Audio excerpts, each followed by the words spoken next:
Before this video starts, I'd quickly like to shout out these guys for just being amazing, but other than that, let's get straight into the video. So right, ladies and gentlemen, boys and girls, welcome to another video. In this video I'm going to tell you 10 exam techniques which are going to help you to do well in your upcoming exam. It might be GCSEs, it might be a different kind of exam, I don't know what you guys have in America. But yeah, I wish you guys luck if you do have an exam coming up, because trust me, you're going to need it, because some of the exam questions might be quite difficult, I don't know.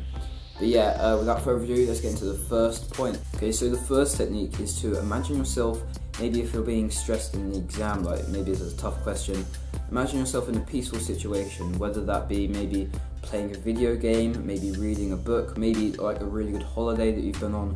I've heard that quite a lot of people who have done the GCSEs have found this technique really good, because it means that they can stop thinking so stressfully about the actual content of the exam and think about their relaxing themselves and focusing on the question more, hence like giving you more marks. You can apply your knowledge into that place.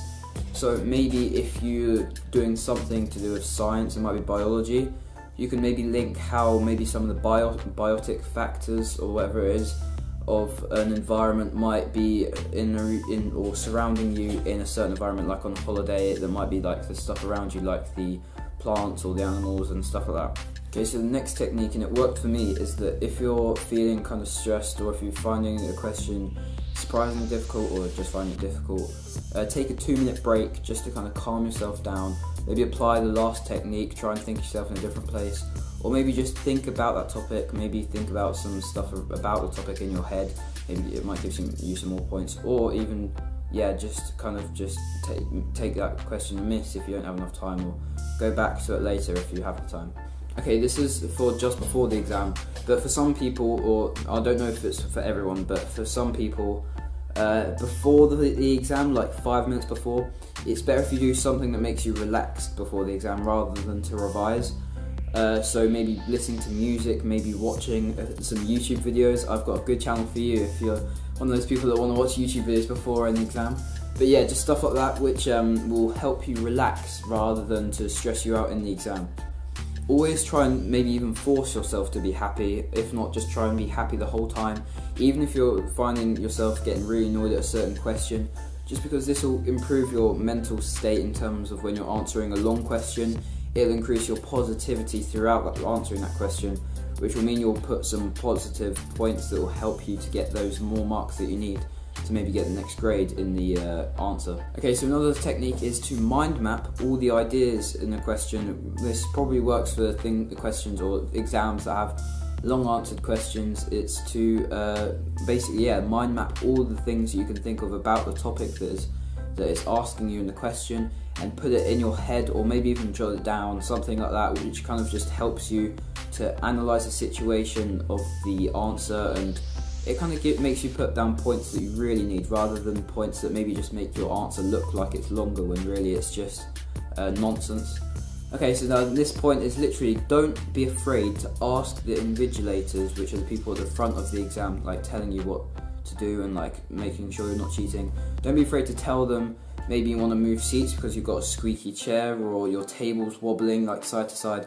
Don't be afraid to ask them to move seats, because if you have a wobbly chair or desk while you're doing the exam, it's going to affect you so much, like you're not going to be able to concentrate as much as you could do. So really, don't be afraid, even if you're maybe not a very sociable person, don't be afraid to like put your hand up and ask for a different chair or different seat, or even if it's a tissue because you've got a blocked up nose, you want to just blow it out because that can annoy you too.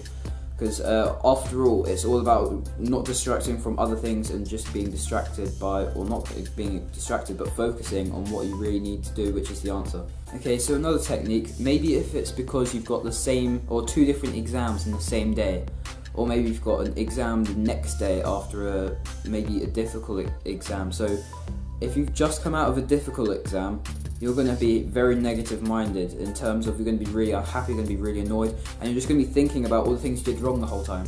So don't let this mess you up in the next exam if you've got it a couple of hours later, or maybe the next day, by maybe trying to picture yourself in the classroom of the subject that the exam is. So it's like if you're having an English exam, then picture yourself in your English classroom, maybe your English teacher, and it can help you to stop focusing on the old exam and focus your mind on the new exam. Okay, so another good thing is to motivate yourself by reminding yourself of things that you've done well throughout the exam. So this could be maybe you answered a question correctly because you remembered it from revising the last night, or something along those lines. It will help you boost your confidence for the upcoming questions, that's for sure. Okay, the last technique, which is definitely very cheesy, is just tell yourself that you're going to do well. Tell yourself you're going to get grade 9s or grade A's or whatever your grades are marked at. Tell yourself that you're going to succeed, and most of the time, like for example if you're playing a sport, it actually works because you have the confidence to do well and you basically boost yourself to achieve what you were willing to achieve. But that's it for this video, guys. I hope you took note of some of the things that I've said. I'd like to thank my friend Theo Broomer, who helped me with some of the points that I said. He is a very good guy. I'll try and link his channel in the description. He doesn't have a proper channel, but it's worth checking him out anyway because he's a very good person. But yeah, thank you very much for watching. If this helped you in your exam, then make sure to like, comment and subscribe if you haven't already. We're going to try and get ourselves to 2,000 subscribers by June, I'm going to say. If you can get that goal, maybe I might do a special video that might be a giveaway. I might give you guys some, I don't know, some different gift cards, I don't know. I'll think of something. If you guys can do that, then it will really help me and really help you guys too, because you guys will get some stuff back, I don't know. But yeah, thank you for watching. Nothing else to say here, but arrivederci.